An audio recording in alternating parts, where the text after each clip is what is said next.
Okay, well, hello everybody. My name is Tong Tao, and I am the interim director for the Minnesota Hmong Chamber of Commerce. I want to welcome you all to this very special presentation by the SBA about the Restaurant Revitalization Fund, which has opened the application today. So we'll be hearing from Sarah Carroll and Don Jackson about the details of the program. If you have any questions, please type them in the chat and we'll get to that right away. If you need any interpretation services, let us know and we will interpret as we go. This info session will also be recorded and posted on social media so you can share with others who will benefit from this presentation. And so now I'll pass it on to Sarah and Don to introduce yourselves and start the presentation. Excellent. Good afternoon, everybody. And a big thank you to Tong and to John from the Hmong Chamber for having us here today. My name is Sarah Carroll. My pronouns are she, her, and hers. And I am the Outreach and Marketing Specialist in our Minnesota District Office of SBA. And I'm boots on the ground in Minneapolis. Don? Thank you, Sarah. I am a co-worker of Sarah's. I'm an economic development specialist here in Minnesota. I'm going to be doing my best to answer the questions in the chat feature with direct links to the SBA Restaurant Revitalization Fund knowledge base. It's a great resource to find a lot of answers, so we'll be able to hopefully help you out as we move through this. Sarah, back to you. Thanks so much, Don. And then our coworker, Katie Sly, is also on here with us. She might also pop up in the chat at some point. So if you see her in there, help me in welcoming Katie as well. So with that said, I'm going to go ahead and share my screen so we can all look at today's PowerPoint together, and then we can hop right in and get started. So bear with me for one moment while I load that up. And then if someone can just give me a thumbs up or a let me know once you can see the PowerPoint, then we can go ahead and get ourselves rolling. We can see it. You just have to maximize it. That's all. Showing up okay? Okay, hang on one second. Just got to get a few things out of the way. Okay. All right, excellent. There we go. So again, thank you all so much for taking a little bit of time out of your Monday afternoon to spend a little bit of energy and focus with us about the Restaurant Revitalization Fund. What we're going to do is go through all of the details about this program, because this is one that if you are a small business owner in the food or beverage service space, this is a program that you're going to want to know all about. So we're going to talk about what it is, how it works, who's eligible for it, how you can apply.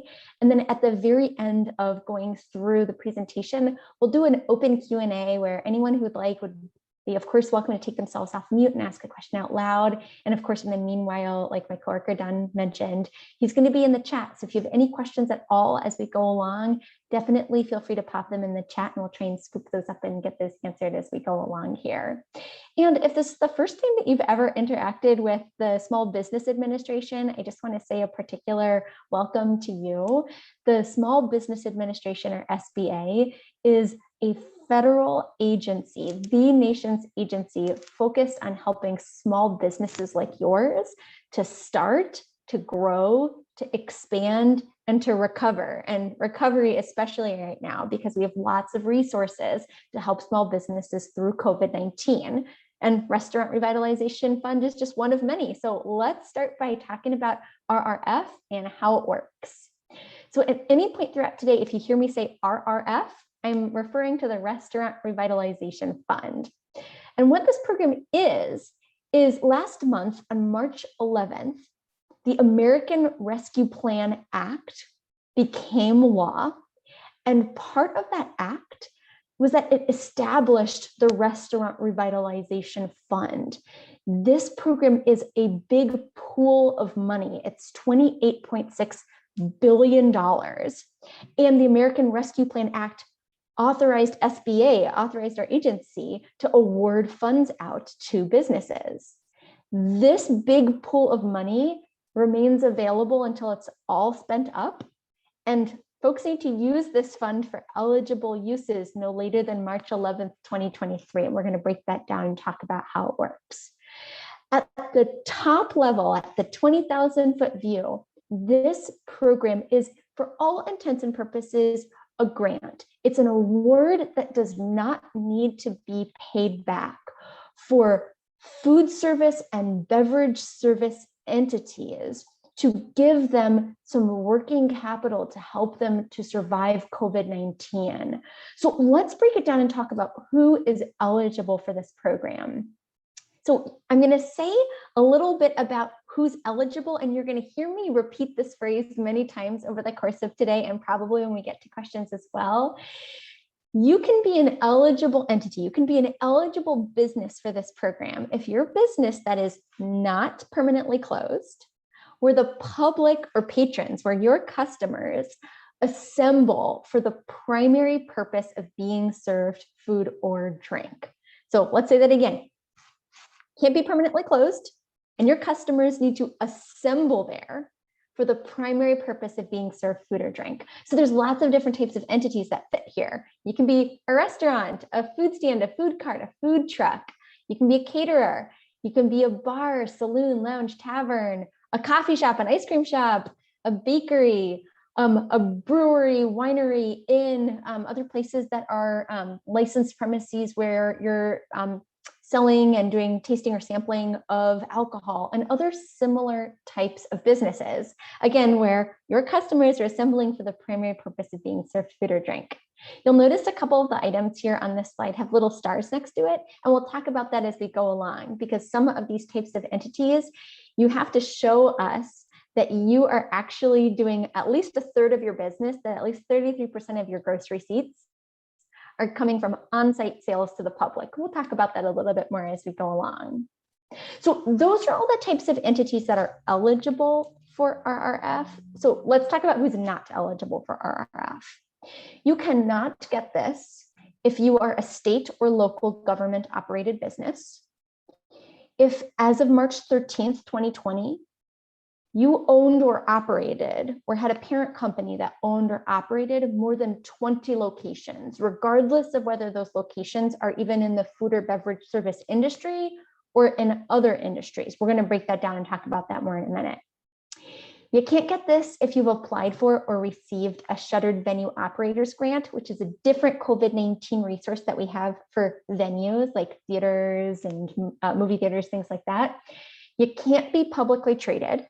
You can't be permanently closed, you can't be a nonprofit, and you can't get funding if the amount that you'd be eligible for is less than $1,000. You have to qualify for at least $1,000 for this to be available to you.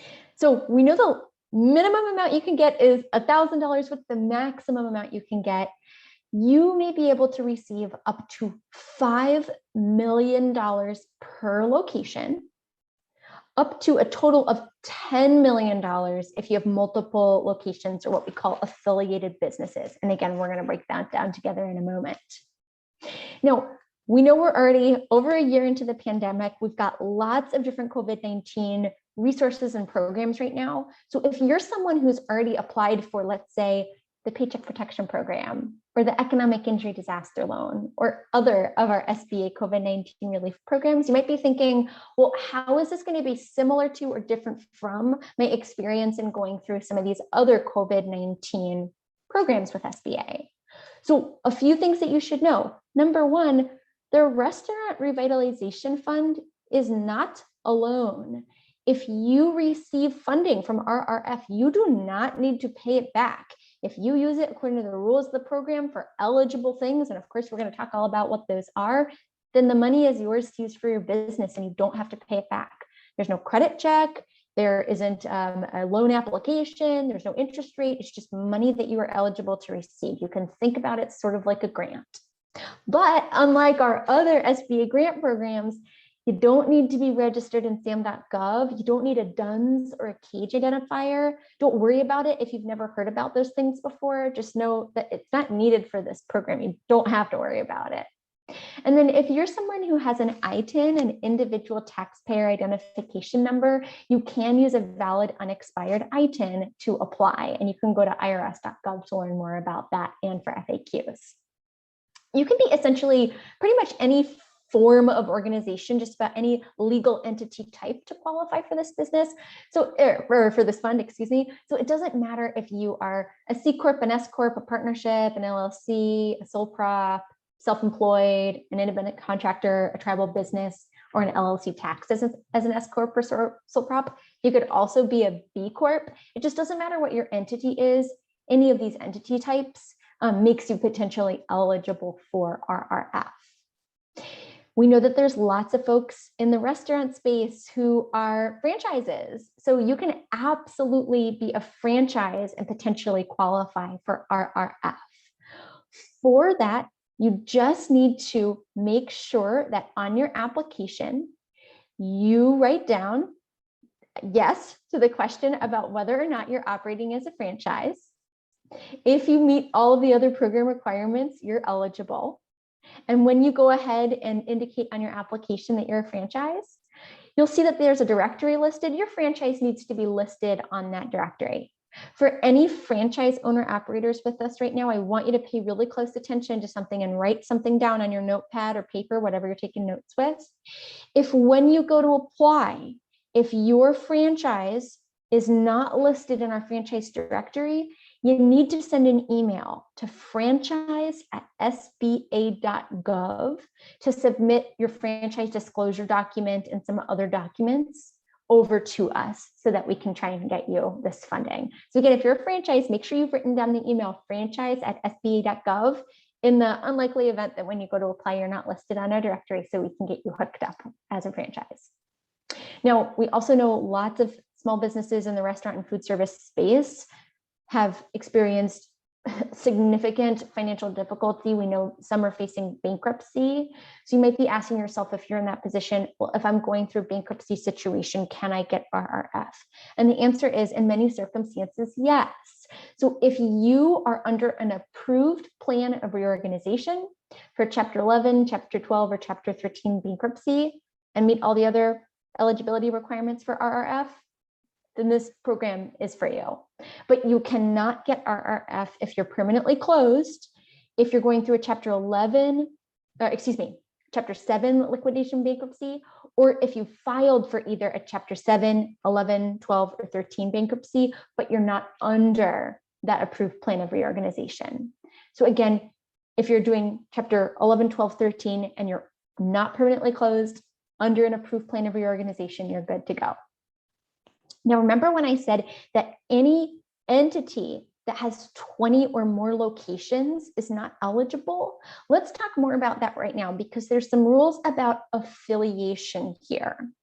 So if you or the applicant, and what we mean by applicant is if the parent company under which your business is housed, if that applicant, that parent company, owns more than 20 locations of businesses, regardless of whether or not those are even in the food or restaurant or beverage space, you're not eligible for this program. So let me give an example of this. Let's say that I'm the owner of Sarah Carroll Holdings. That's the name of my company. And under the umbrella of Sarah Carroll Holdings, I have 16 dry cleaners and 5 restaurants. So even though I only have 5 restaurants and the rest are dry cleaners, 16 plus 5 is 21 locations of my affiliates. That's more than 20 locations. I cannot get RRF. So if anyone has more than 20 affiliated locations, let us know in the chat so we can just make sure to go a little bit more in depth about that as we continue to go through the program rules. Same thing for corporate groups. So if you're a corporate group, like a, Sarah Carroll Holding or something like that, same thing, locations owner operated by a single corporate group will count towards those 20 locations. And the maximum that you could receive is $10 million in funding. And then there are some questions when you go to apply on the application. If you have affiliates, if you have other locations, you'll just want to select that yes option on the application. If the RRF eligible applicant entity has an equity interest or right to profit of 50% or greater of one or another business entity. And you should put down yes to that if any owner of 20% or greater equity interest in RRF of the RRF eligible applicant entity, again, the business, has an equity interest or right to profit distribution of 50% or greater of one or more of the other business entities.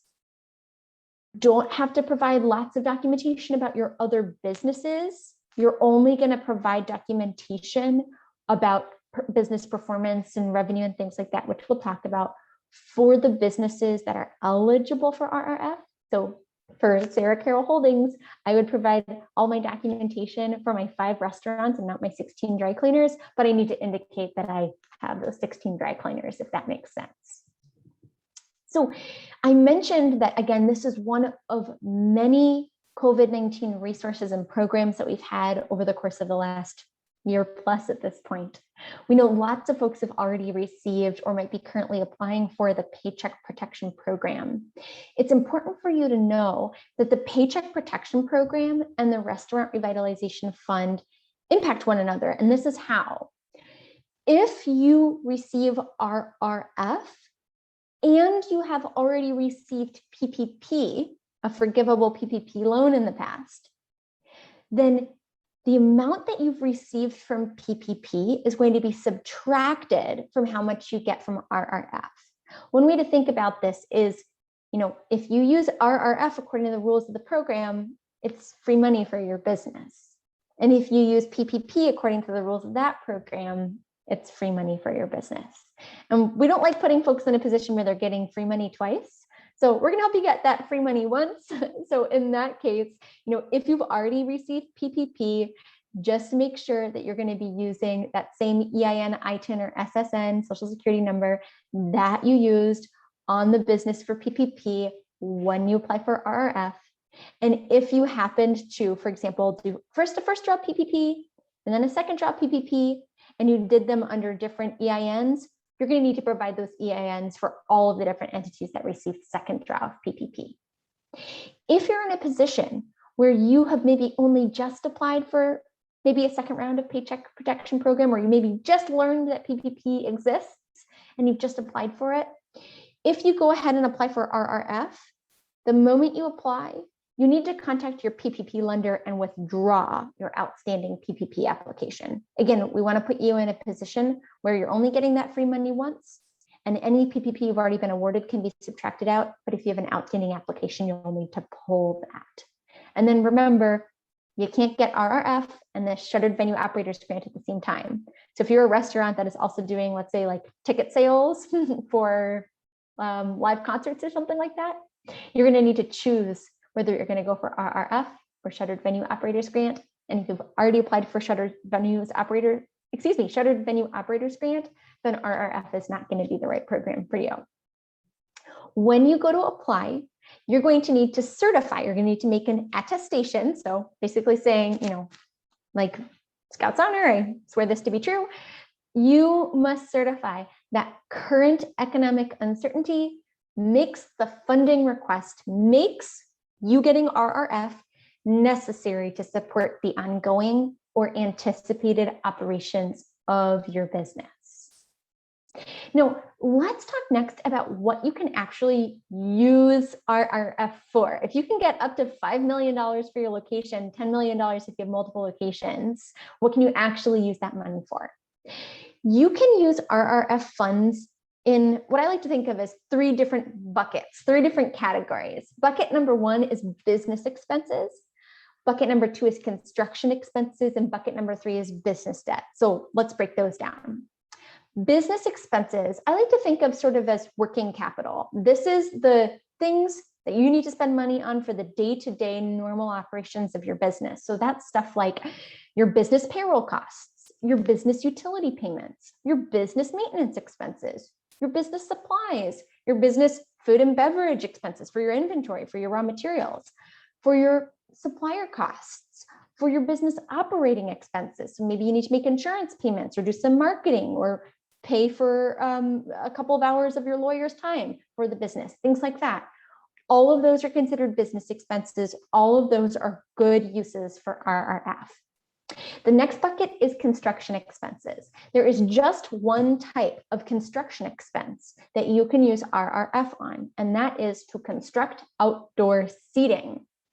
So let's say that you've got a restaurant and you didn't have any outdoor seating before, and you'd really like to construct an outdoor patio. Perfect, you can use RRF for that. Maybe you have some outdoor seating, but the city of St. Paul just gave you the green light to increase the amount of outdoor seating that you have, and you want to add in 3 more outdoor benches for people to dine at. Perfect, you can use that. That's a great use for RRF. But you can't use RRF for any other expansion costs. So for example, you can't renovate the inside of a building, you can't purchase another building, you can't purchase another location. Maybe the store right next to you just closed and you'd really like to expand your coffee shop and take over the next building right next door. No, you can't use RRF for any of those things. We have other SBA loan programs that can help with that, but RRF is not one of those things. And then the last eligible use, the third bucket, is for business debt. So let's talk about that one. You can use RRF to make payments on any business mortgage obligation, both principal and interest, or any business debt service, both principal and interest. So this includes things like your business credit card. Maybe you took out an economic injury disaster loan from SBA. You could take care of that. Maybe you have some back rent. You could take care of that. It doesn't matter what type of business debt it is. It can be from SBA. It can be from a credit card. It could be from another source. But you can make past due payments. You can get yourself up to date, and you can pay the current month's debt obligation. So for example, you could pay this month's rent or mortgage, but you can't prepay into the future. So you could make this month's payment on your economic injury disaster loan, for example, if it was due, but you cannot pay off your economic injury disaster loan because that would be getting ahead of your payment schedule.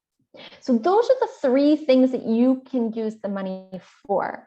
But the good news is you have a long period of time to do that spending in. You don't have a huge crunch to try and use up your money right away. You have some time.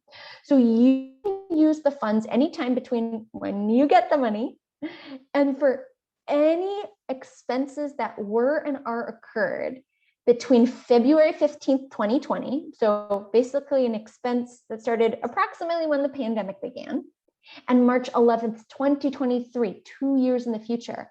So again, you can take care of things that you spent money on all the way back to the beginning of the pandemic, all the way forward in time to 2023, as long as they fit into those 3 buckets that we talked about already.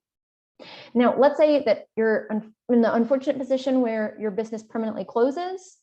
The covered period, the last day that you can spend this money on, would then become the day that your business permanently closes, or March 11th, 2023, whichever one comes first.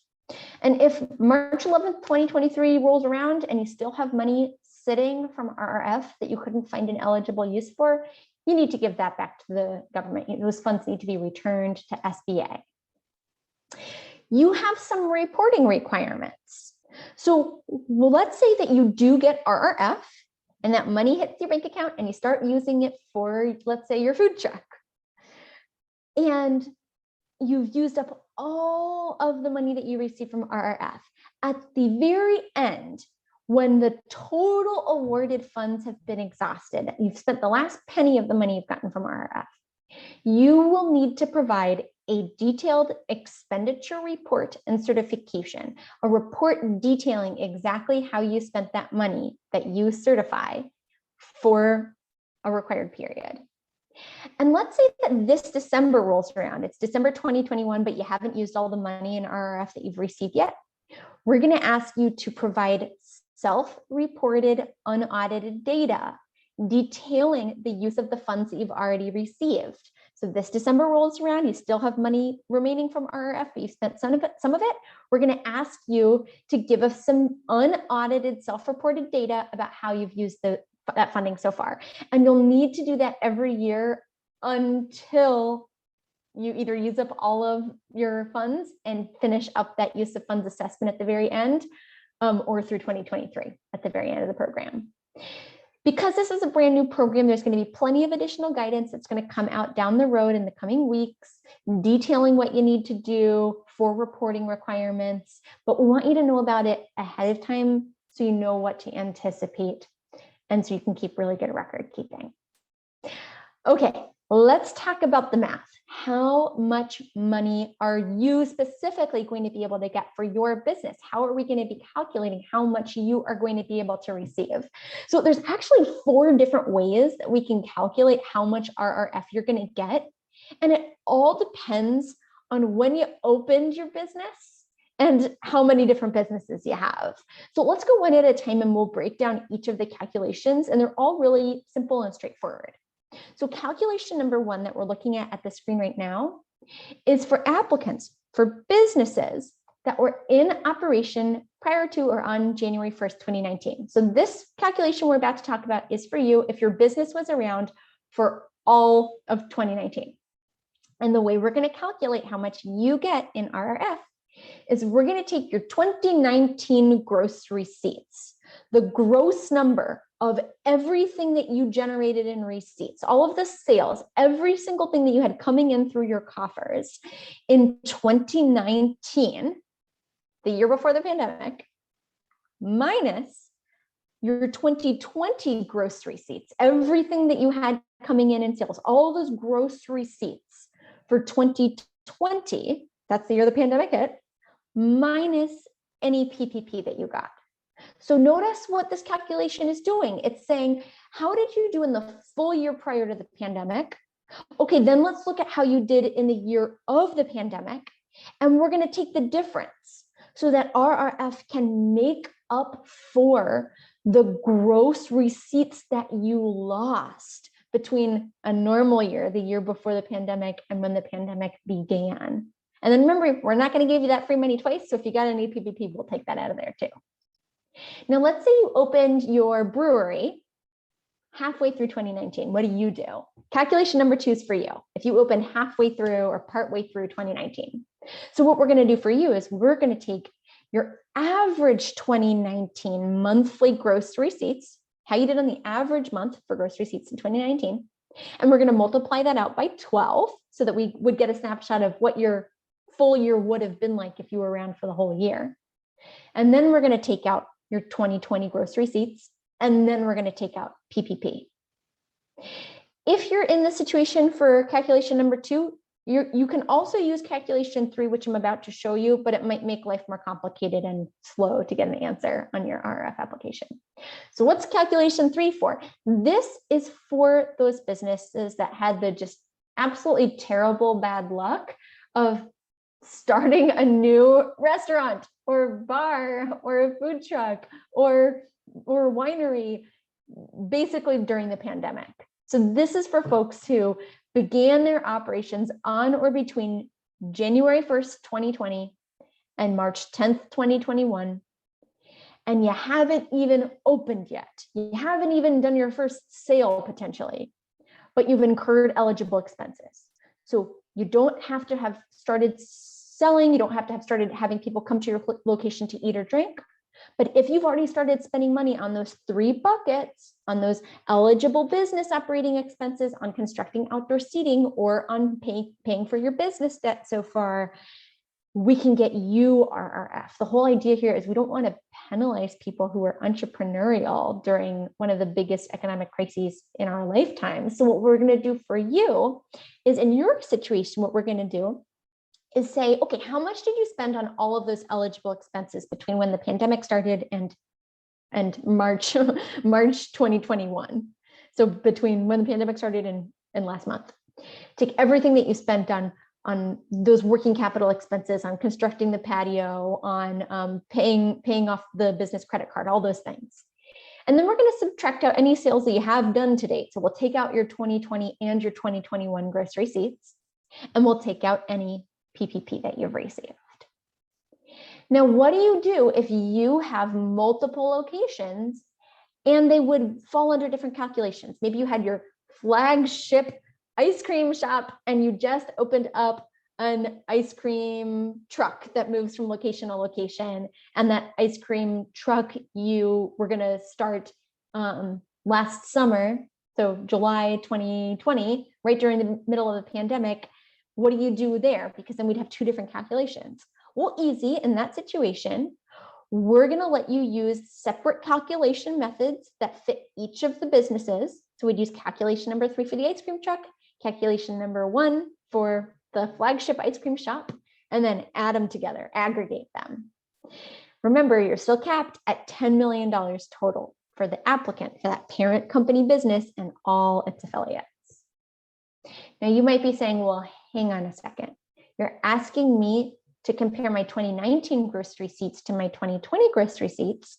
Well, my 2020 gross receipts are totally distorted because I might have gotten some aid, some emergency relief for COVID-19 in 2020. So what do I do then? The good news is there's a bunch of things we don't include in your gross receipts. We don't count any PPP you've gotten. We don't count Section 1112 payments. We don't count economic injury disaster loans or advances or targeted EIDL advances, basically any grant funds that you got through the CARES Act. We don't count any state or local business grants, and we don't count any FRRP appropriations. So we really just want to know, how did you do apart from your COVID-19 aid or relief in your regular 2020 gross receipts? So if you have been listening throughout this all the way till now, and you're thinking, oh my goodness, I would really like to apply for this program. I want to see if I can get to, that up to $10 million for my food or beverage service entity. Is how do I apply? You've got 3 different ways to do it. Number 1, you can go to restaurants.sba.gov. The portal to apply is open. It opened at 11 a.m. today. If you want to apply for this, I would encourage you the moment that we're done to pop on and get an application started. Number 2, you can apply through a point of sale vendor. We have partnered up with a couple of different point of sale providers, and you can work with them to apply through your POS vendor for RF. And the third thing is you can apply over the phone. We have a telephone application option. Phone number to call is 844-279-8898. But just know that if you apply over the phone, there will be longer processing times. But of course, that's available, especially for folks who might not have, broadband internet access in rural areas or don't have internet at home, etc. So if you're getting ready to apply, especially if you're getting ready to apply right after we're done today, you need to start gathering some documents. So let's talk about what those are, what you need to gather together so that you can be ready to go. The first thing that you need is the application. So you can go onto our online portal. That's the application. You can also pull a sample copy of the application, and that's SBA form 3172, if you want to look at it online before you even go to apply through our portal. Then we need to verify some tax information. We've got a form called the IRS form 4506T. And what that form does is it gives SBA, gives our agency, permission to talk to IRS, the Internal Revenue Service, to pull any tax information that we might need for your business. So we need you to fill out that form, or you can do it digitally on the platform to apply, and that works. And then we need proof of your gross receipts, because remember, we're going to compare how you did in 2019 to how you did in 2020 if you were around in 2019. So what we're going to use to show your gross receipts, and if applicable, your eligible expenses, if you're one of those folks who was entrepreneurial and started your new business during the pandemic. First, we're going to want your business tax returns, so your IRS form 1120 or 1120S. We can take an IRS form 1040 Schedule C or Schedule F. If you've got a partnership, we can take an IRS form 1065, including K1s. Bank statements, externally or internally prepared financial statements. So we're thinking things like your income statement or your profit and loss statement, your point of sale reports if you use a POS provider, including your IRS form 1099K. So let's break it down and go a little bit more into specifics. Depending on which calculation we're going to use, what are the other documents that you need? So if you were a business that was around in all of or at any point during 2019, you're going to need the application, that IRS tax form we mentioned. We're going to want your 2019 gross receipts shown in your tax returns. And we're going to want your 3 most recent months of bank statements. Then we want some proof of your 2020 gross receipts. We prefer if you have your federal tax return filed or a point of sale report, but we'll also take something like a profit and loss statement or an income statement, but doing that may cause a little bit of a delay in getting you a decision. Review may take past 14 days because folks like Don on our team may need more time to review those documents. And then if you're someone that opened up your business during the pandemic, what do we need from you? You're going to pull a couple more things. So you're going to still apply on the application. You're going to do that tax form, 3 months of bank statements. And then here's where things start to change. We're going to want your 2020 and 2021 gross receipts. So we want to see the sales that you have done since you opened. So for that, we prefer your 2020 federal tax return filed or prepared but not yet filed, or a point of sale report for 2020 and 2021. We'll accept an income statement and profit and loss statement, but again, we prefer those tax returns or point of sale reports. And then we need proof that you have spent money in those 3 buckets, proof of those eligible expenses. And remember, they can be anything that you've spent money on that fit into those 3 categories between the 15th of February of last year and March 11th of this year. The fastest and best thing is if you can get your accountant, your bookkeeper, your certified public accountant, your CPA to write you a comfort letter with your associated profit and loss statements and a balance sheet showing what you spent money on. That helps us to get you a decision the fastest. But we'll accept your income statement and your profit and loss statement, and then any other documentation of what you spent money on. So for example, your payroll documents, or proof that you spent money on some outdoor seating, or maybe you've made some payments on an SBA loan that you took out. We'll want the loan statements, that kind of thing. So show us what you have spent money on that fits into those eligible expenses to date. Now, remember on one of those first slides, I mentioned, hey, some of these types of businesses that can get RRF have that little asterisk, have that little star next to it. We're going to come back to those later. We're going to come back to those right now. So there's some types of businesses, brew pubs, tasting rooms, tap rooms, breweries, wineries, distilleries, bakeries, where we're making some assumptions about your business. We're assuming that chances are you're probably not just doing on-site sales of food and beverage to your customers. You might be doing some other things. You might be doing some wholesale distribution. Maybe you're doing some events, maybe other sources of revenue other than your on-site retail food and beverage sales. So if that's you, we need proof showing that at least 33% of your gross receipts for 2019 came from those on-site sales of food or beverage. And if you're someone that started up in 2020, that you started during the pandemic, we want to see your original business model, your original business plan, contemplating that at least 1/3 of your gross receipts were going to come from on-site sales to the public. Same thing if you're an inn, we want to see that those on-site sales comprise at least 33% of gross receipts and that they're for food and beverage, or see it in your business model if you just opened that was going to be your plan. Remember, applications are open now. This pool of money is available until it's not anymore, right? $28.6 billion until those funds run out. So you are going to want to get on your application as quickly as possible so that you can have a competitive chance at getting your hands on some of this funding. And if, as you're working on the application or getting your documents together to apply, if you need help, help is available to you.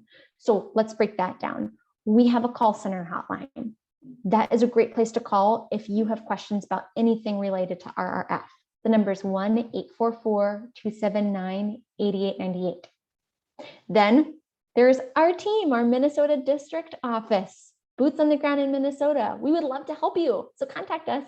If it's not already in there, because I'm not looking at the chat right now, I'll go ahead and pop our contact information in there for folks to grab as soon as we're done going through the slides. And then, of course, we have help available in multiple languages, including in Hmong. Please help spread the word that folks can apply in many languages and that you can receive technical assistance to help you in working through the application or in gathering your documents in multiple languages. The application itself is quite simple and straightforward. We got some positive little anecdotal pieces of feedback today from some other small businesses who are applying, that the application was pretty smooth sailing, easy to navigate, went through it pretty quickly. The biggest, most time-consuming thing is probably just gathering your documentation to apply. So if you need help with either of those things, just rest assured we would love to help you, and help is available. Some tips, best practices to make things go well. Number one, provide complete documentation when you apply. If you apply and don't submit one of the documents that you need, your application is going to be rejected. There could be a review process that starts only when documentation is provided. The whole thing could delay you getting the award at all. So make sure you apply with complete documentation. Tip number two, leverage your resources. So it's not required, but if you have a CPA or another accounting professional that you trust and that you've worked with, they might be a really good resource to work with you to help ensure that you are providing a complete and accurate application. And then number three, submit an accurate application. Make sure that there are no corrections that you have to make. So we can't make corrections on your behalf. If you have to make a correction, you're going to need to call our call center hotline, and doing that again could slow things down. So be really careful and meticulous as you work on your application. And then remember, you can't get PPP and RRF if you haven't already received your PPP. You can't have a pending PPP application. It has to have already gone through the works and hopefully been funded. And that way we can take PPP out of the equation when we calculate how much RRF you get. So if you're in the middle of a PPP application, or maybe waiting with your PPP lender to get a decision, we just recommend that you finish up your PPP application before you apply for RRF. Otherwise, you'll need to pull it basically as soon as you go ahead to apply for RRF.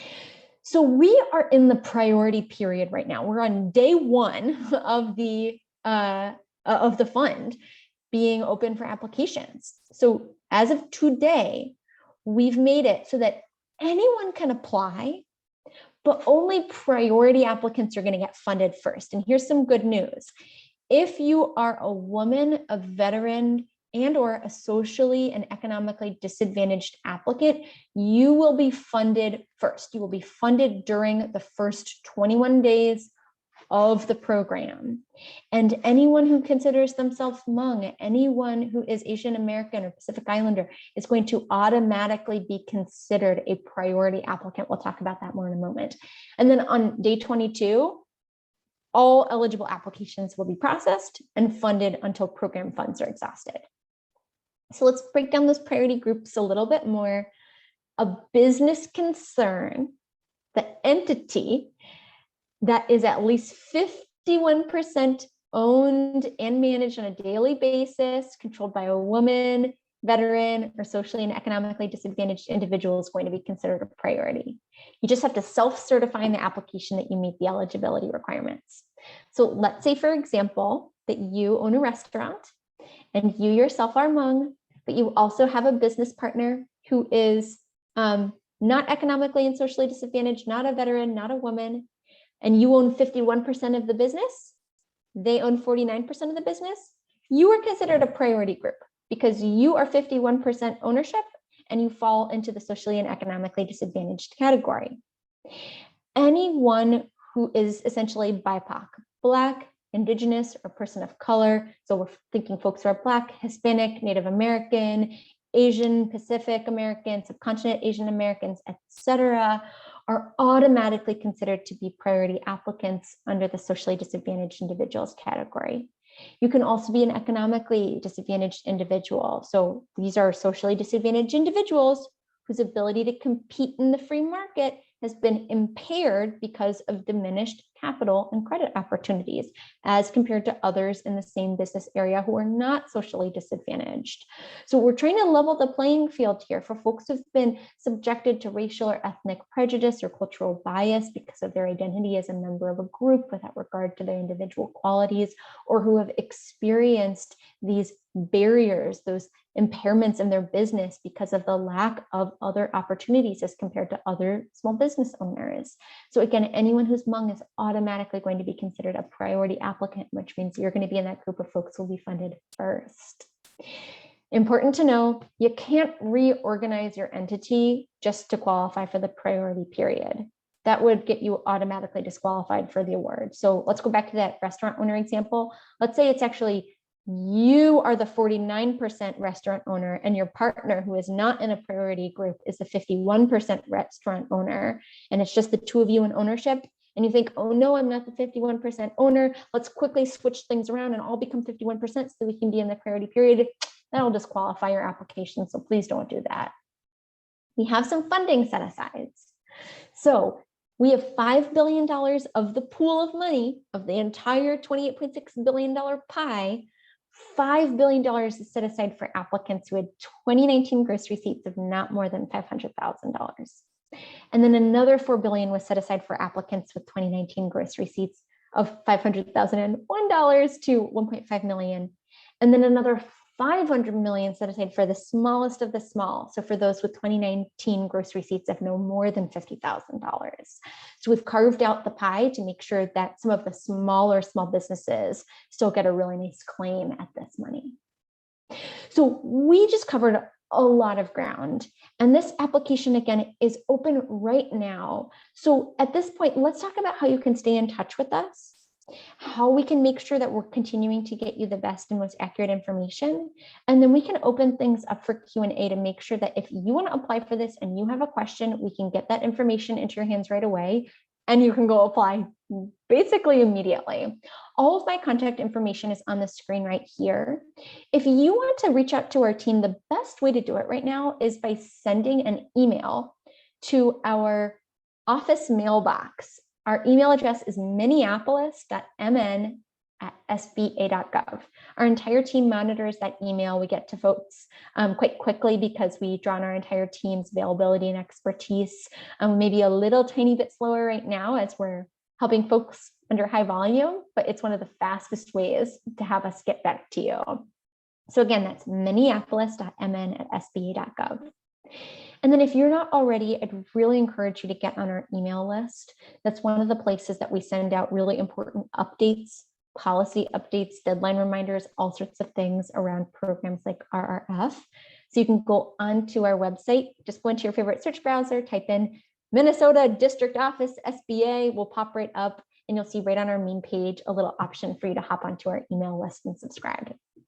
And then we're on Twitter. So if you are on Twitter, please pick up your phone right now or open another tab on your computer and find us on Twitter immediately, because it is one of the places that we let folks know about opportunities for funding, both from SBA and from other partners that we can't share information about over our e-newsletter. We'll tweet that at you. So we'll tweet you if there's a grant available that you might be eligible for, if there's a training that we have coming up, policy updates, and then we're constantly looking to celebrate and amplify the successes of our small business community. So we might have an opportunity to send out a little tweet about your business and let folks know what you are doing and what you're up to and help celebrate you.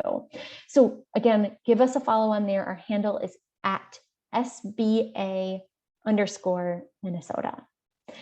So thank you all for bearing with us while we went through all those details. This is a new program. You know, this is a lot of information to digest, and I want to make sure that everyone feels comfortable and gets their questions answered so that if this is something that you want to apply for, you feel comfortable, confident, and ready to go as soon as you're ready to hop on and apply. Because again, applications are open, the portal is accepting applications now, and the money is there until it runs out. So let's get you in a position where you can apply as quickly as possible. So with that said, why don't we go right ahead and open things up for Q&A? What I'm going to do here is I'm going to be joined by my coworker, Don Michael Jackson, who is going to both assist me in the chat if there have been questions that folks have put in there, but I want to invite anyone right now, if you have a question we haven't yet answered, please pop it in the chat, or if you prefer, go ahead and take yourself off mute. We're a small enough group that I think anyone can make sure that they take themselves off mute and get all of your questions answered just in conversation. So any way that you'd like to do it, and I'll stop the screen share for a moment so we can see everybody's faces. And the floor is open for anyone who has a question. Thanks, Sarah. I did answer a couple questions in the chat feature already, but we do have one from a Kayla Yang Best. She would like to ask if she's available to, and then we have another one after that who would like us to go back over the calculation one. Yes. And hi, Kayla, I see you on the screen and I think you're off mute, so go right ahead. I am. Well, first, Sarah and Don, thank you for sharing this information with our community here. My question has to do with eligibility. And as I'm listening to how you describe the various food service companies, I didn't hear the piece around the grocery stores, where I think many of our community business owners own grocery stores, that within the grocery store is also a deli that provides ready to eat, sort of serving customers who come there for that purpose. And it may not be the primary, but it is a big portion, and it changes depending on the business. So I have a grocery store, and it has a deli, which ranges anywhere from 30 to 35% in our total revenue. Do I qualify, and others in that similar situation qualify, or is there another program for those types of businesses? Kayla, this is such a good question. Thank you for asking it. So the short answer is, as long as you are a business where at least part of your business model is serving on-site food and beverage to your customers. So we're thinking the primary purpose people are showing up is to be fed food or drink by you. That's why they're showing up to, the deli counter, or to, whichever part of the store you're doing your, your on-site sales to. As long as that portion of your overall business hits that 33% threshold of your overall gross receipts, then you may be eligible for this business. So Kayla, in your circumstances, it sounds like you might be right on the line. So I hope that we tip to the right side, but go back and very carefully look at, was it 33% or more? So it needs to be at least 33% of the overall pie.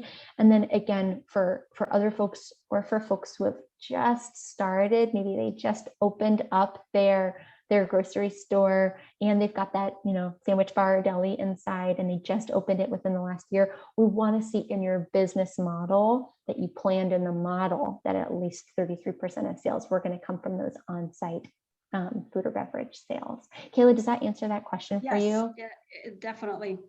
Either show the receipts or show your plan to do the receipt, depending on the age of your business.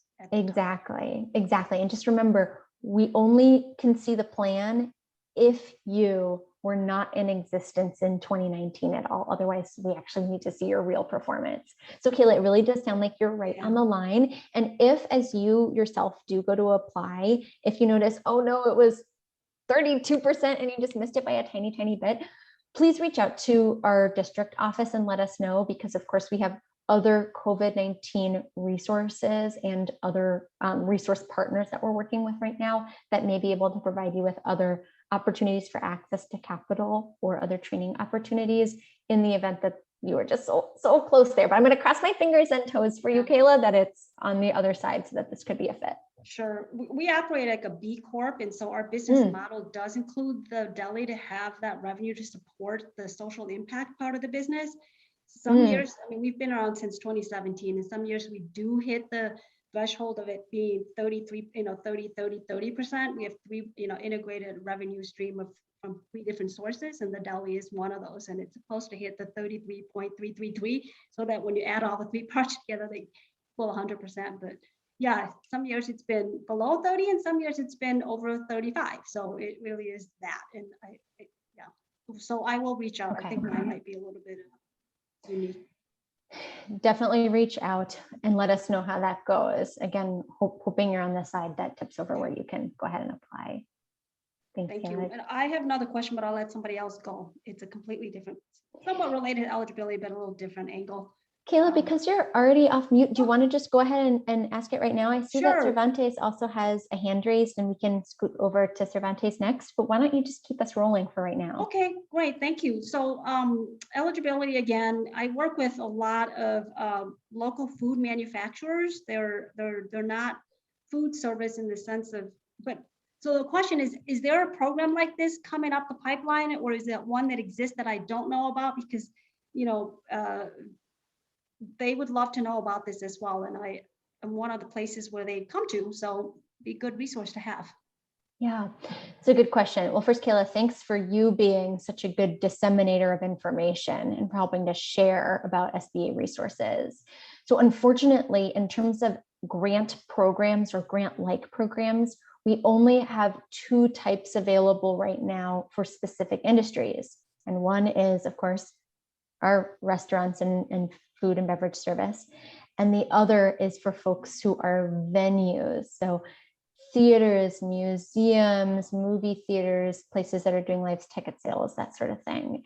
As of right now, we don't have any intelligence about whether there's an option that's coming down the pipeline that might be a good fit for the types of businesses that you described. However, we do have other SBA funding options that are available for folks regardless of what industry that they are in.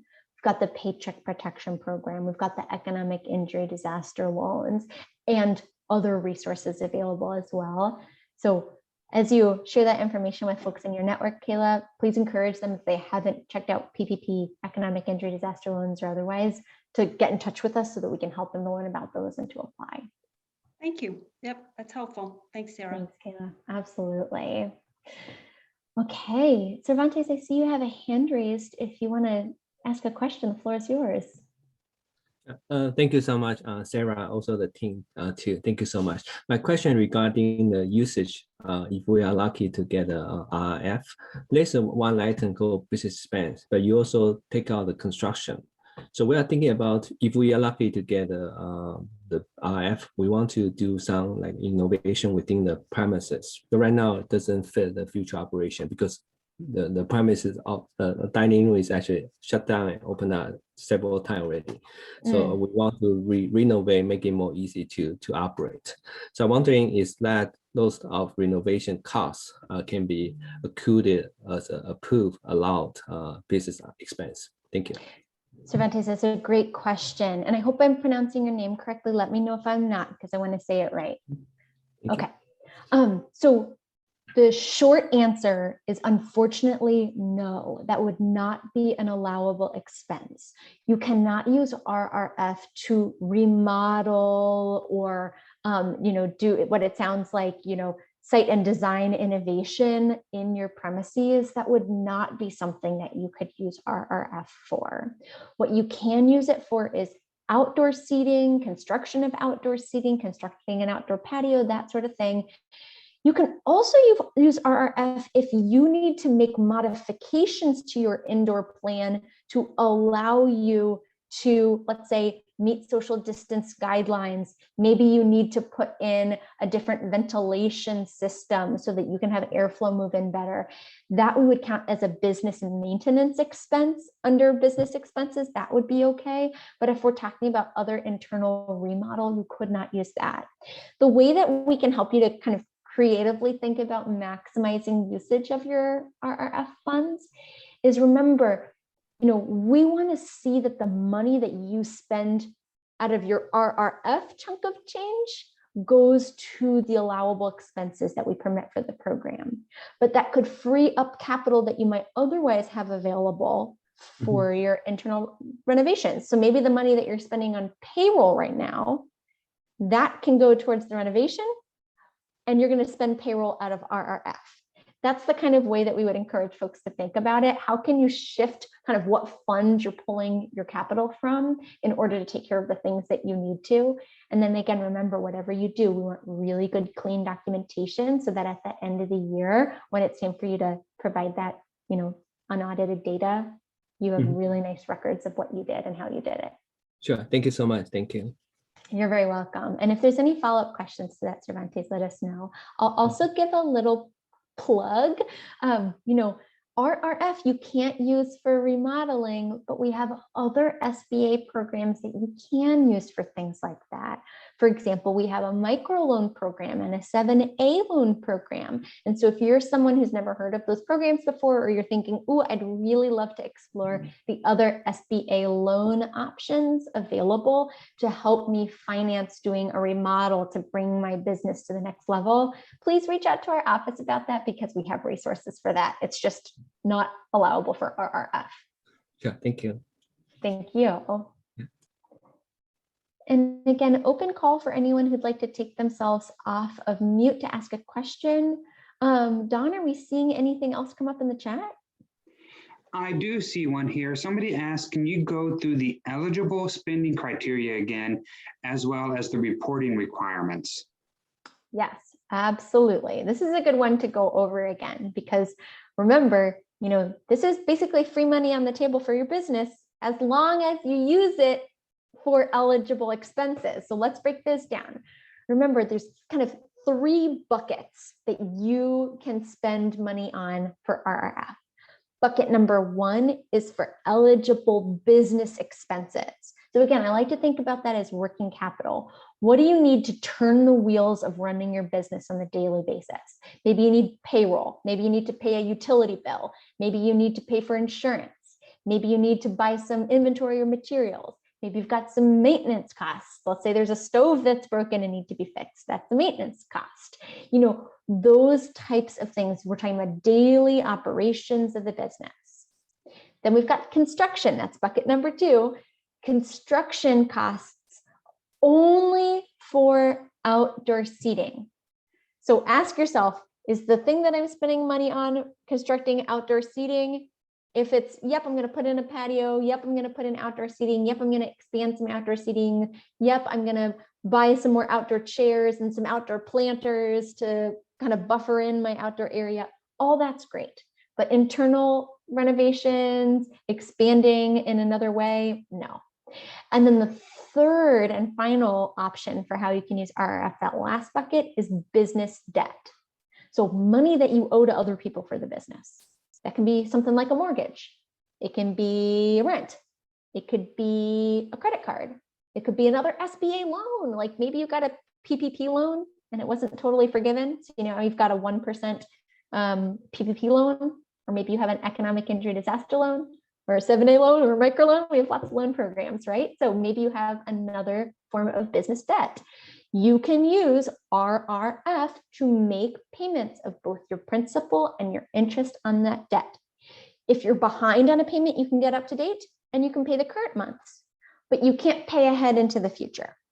That's why we give you, basically 2 years to use this money, so that you can just pay every month as you go along, but you can't, let's say, prepay your mortgage for the whole rest of 2021, for example. So those are the 3 buckets. Ask yourself, am I using this money on business debt? Am I using this money on constructing outdoor seating? Am I using this money for day-to-day business operating expenses? If you can answer a really good yes to those things, chances are that it's likely an eligible use of funds. And then you've got reporting to do.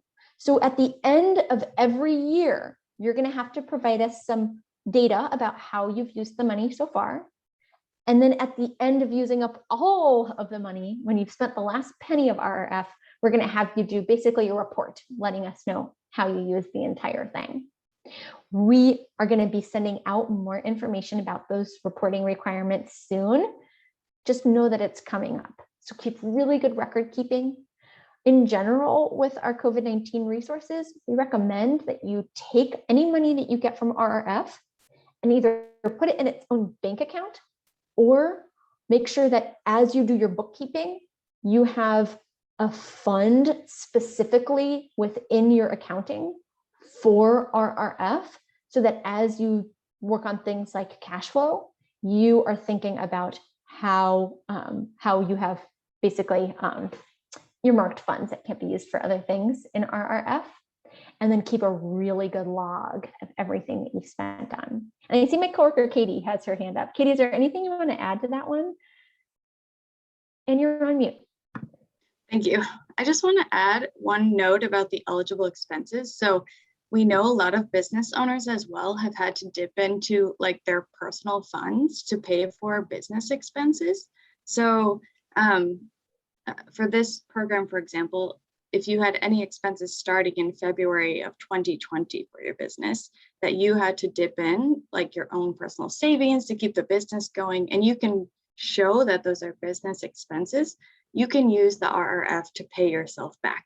So I want to say that because sometimes it's not as obvious because we talk a lot about like upcoming expenses or future expenses. But if you're one of those people who really dipped into savings or other funds, personal funds to keep your business up and running, this can be a huge help to fill those. Katie, thanks for mentioning that. That's such a good point and something that I didn't mention directly yet. And I hope everyone here will help spread the word on the fact that you can use RRF in that way, because we know so many restaurant owners, so many brewery owners, so many bar owners, so many food truck owners did use their own personal finances, use their savings, use their 401k, use what they had set aside for retirement or for children's education to make sure their business and their livelihood can survive. Pay yourself back. Just like Katie said, as long as you've got that documentation saying, yeah, I took this $10,000 out of my retirement account so that I could take care of, these business expenses this month. That's a debt that your business owes to you. So pay yourself back with that. Just have that really good record keeping. And please help us to spread the word that is not only an allowable, but an encouraged use of RRF. I'd really encourage folks to think about paying themselves back, maybe first, or, in equal priority with thinking about other expenses for the business that you want to use RRF for. Mike, what other questions do we have in the chat right now? Let's see. Somebody says I'm in Wisconsin. Is there someone I should reach out to, or could I reach out to you guys here in Minnesota? Good question. So welcome from Wisconsin. We would want to get you connected to our Wisconsin district office of SBA. You can go into your favorite search browser and just type in Wisconsin district office SBA and they'll pop right up. Or you can go into our sba.gov website to our section around find a local resource and type in that you're in Wisconsin, pop your zip code in, and they'll pop up. And in Wisconsin, there are outreach staff and economic development specialists like Don who are available to help you. So everything that we said today applies to you in Wisconsin. Remember, this is a federal program, so you can be in any of the states and any of the US territories and you can apply for this program. But if you want that one-on-one technical assistance or some help, let's get you connected over to our friends across the Wisconsin border. So let us know if you need any follow-up help there and we can get you connected to the right person. Okay. Right, thank you, Sarah. I'm not seeing any questions in the chat feature that you haven't addressed or I have already addressed. So if anybody has any questions that they would like, I see Yang just raised her hand, so you can go ahead and unmute yourself and ask. Hey, before anything, thank you for taking the time to making this quick video webinar for everyone to educate us on it. I have a kind of interesting situation. We first started our business, obviously, in 2018. And last year during the pandemic, we actually had probably one of our best years. And so the question is, do we have to be like, I understand there's a lot of challenges for business. And even though for us right now, it's kind of like, even though we're doing great, I think that like we want to make sure that, I guess, because obviously there's tons of expenses and unforeseen things that can come in the future. And so I just want to make sure that if we're applying for this, that do we have to provide a loss to even get it? Correct. So this is a really good question. First, congratulations on starting your company, and congratulations on, it sounds like, doing even better and even better year over year so far, especially in turbulent economic times and in a public health crisis. That's a huge vote of confidence for you as a business owner. So congratulations on that. Thank you. Let's talk about how this works in a situation like yours. What do you do if you're a young company where your revenue was just starting to increase? And even though you might not have done as well as you thought you would or hoped to do or even projected for in 2020, what do you do if in 2020 you still did better than in 2019 in terms of your gross receipts? Unfortunately, if, as you are going to fill out that back of the napkin calculation for how much you can get in RRF, if you get an answer that is less than $1,000 or that's negative, you would not qualify for RRF. So if your 2019 gross receipts are smaller than your 2020 gross receipts, you're automatically going to be in negative category or negative territory, and you would not qualify. But the thing that I want to really stress is that just because RRF wouldn't be an appropriate fit for you, there are other programs that might be. So again, we have other capital access opportunities that might be a good fit for you. And we work with a network of resource partners. So resource partners are community-based organizations that have an SBA contract to help small businesses like yours. And they can do things like provide no-cost technical assistance, consulting, advising, training, all sorts of different things. And we may be able to help you to get connected with a resource partner who can assist you with, okay, what do I do if I'm just growing, but I know I want to be doing better and I could be doing better, or I'm really trying to make sure we're still utilizing all the resources on the table for us. How can we make sure that we're doing that in a really smart way as we grow? And that would be a really great thing to bring to one of our resource partners. So if you want to follow up with us, let us know and we can definitely have a conversation and get you connected to the resource partners in your area. All right, thank you. Appreciate it. You're welcome. Yeah, it's a tough one for folks who either had a really lousy 2019 year, just kind of as an outlier, and then started doing a little better in 2020, even though it was still way worse than expected, or challenging for businesses that were just starting up right before the pandemic. And they have year-over-year growth, but might have been totally different than what they had projected. Again, if as you're going into the calculations, you get a negative number or a number less than $1,000, unfortunately, this program is not going to be a fit. Okay. It's a good question to ask. Well, why don't I make a last call for questions out loud, last call for questions in the chat.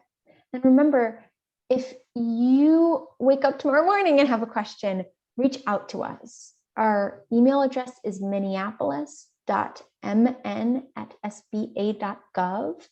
And then I'm also just going to go ahead and put my direct number, my direct line in the chat. So anyone who wants can pick up the phone and give me a call as well. So give me a moment and I'll pop that in there too. So again, last call for questions. If you're sitting on something and you really want to make sure that we answer it, now is your time to shine.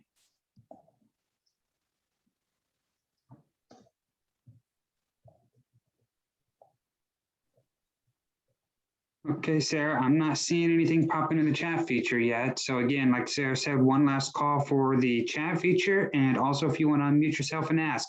I do see one hand raised still. I don't know if that's Yang's and he did not remember to take it down or what. But if you have another question, Yang, please go ahead and ask.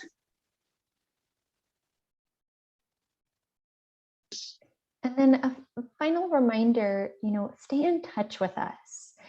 We say all the time that the kind of the territory that we're walking on, the land underneath our feet is shifting constantly with RRF.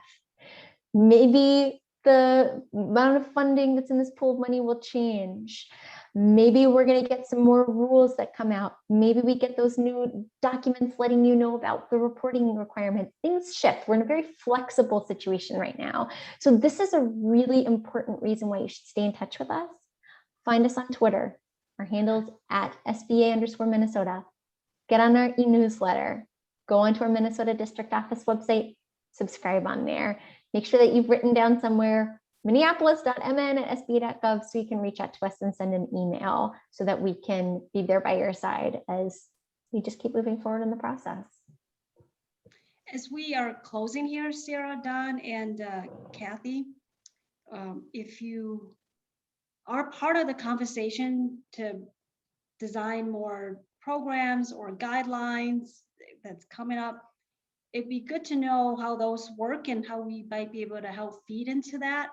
One of the things that I'm looking for and paying attention to, because I work with so many small food manufacturers, that, they work in a shared commercial kitchen that were closed at some point. So manufacturing, they had to shut down. It's either them and a spouse or a partners, or just those two. And it's not really employees that fit in the first round of the PPP because they don't have that documentation as payroll. They're not even there, right? And they sell at farmers markets that were also closed, but so far I think the PPP and EIDL were available, but those even the first round didn't work for them for some reason because of the guidelines were unclear. Hopefully they're getting some of that, but I think food is food, and there's the service, but there's the manufacturing and getting onto shelves. And you don't get there right away. You start at the farmers markets, which are all events were closed during the whole 2020. And there's nothing there that specific for them. So just curious on that's the curiosity of why got segmented in this way brought up that it's just that comment. So I hope you take it as it is, not that this program isn't inclusive of everyone. I'm sure everything has to come in its phases, but that's another piece to think about. That's such a good point. Yeah, and I really appreciate you starting to have your antenna up for, what do you do as you have feedback? What do you do as you notice that there's other places where you would love to see some more COVID-19 aid go to? So with SBA, we have been tasked to carry out the letter of the law when that act went through Congress and was signed, and this $28.6 billion of funding was created. We were authorized to distribute that, but the decision makers behind that are, of course, our members of Congress. And so if you're thinking, oh my goodness, how good would it be if there was this program or if this group of people were eligible, it would be really, really helpful to give that type of feedback to elected officials, to the folks who are in positions to be able to put forward legislation to make sure that aid gets down to the right folks. We can absolutely make note of that just so that we are keeping track of feedback and file that up the chain internally. But that's really good feedback for legislators as they're thinking about where to appropriate more recovery dollars in the future. And I saw the thumbs up, so thanks, Kayla. Good question. Well, Tong, I see that you're off mute. Should I pass it back over to you for our closing? Yeah, thank you so much, Sarah, Don, Katie, for your time and letting us all know about this very important information. I'm hoping that you guys have saved their contact information. Either way, we will be sending this out on social media and through email just to wrap things up. But thank you everybody so much for attending this info session. I hope you walked away with good information that you can apply in your business and also share with other of your colleagues so that they can also access these funds. So thank you, SBA. Definitely follow them along on their social media, the website, sign up for newsletters, get in contact with them. Also stay in touch with us, the Minnesota Hmong Chamber of Commerce. We work closely with the SBA and other agencies that provide support for businesses. So you can follow us on social media, on Facebook, and also consider supporting our work by becoming a member. Visit us at www.mnhmongchamber.org, and then sign up for our newsletter, sign up as a member, so that we can continue to support each other. Thank you, everybody, and have a great evening. Thank you, Tong. And a second thank you to Tong and to John for having us. You've been incredible partners in helping to spread the word about RF to the Hmong community, and really appreciate you sharing your platform with us today and helping with the Zoom and making sure that we can get this information far and wide. So really appreciate your partnership and hope we can do this again soon. Most definitely. Likewise, thank you. Have a good night, everyone. Take care.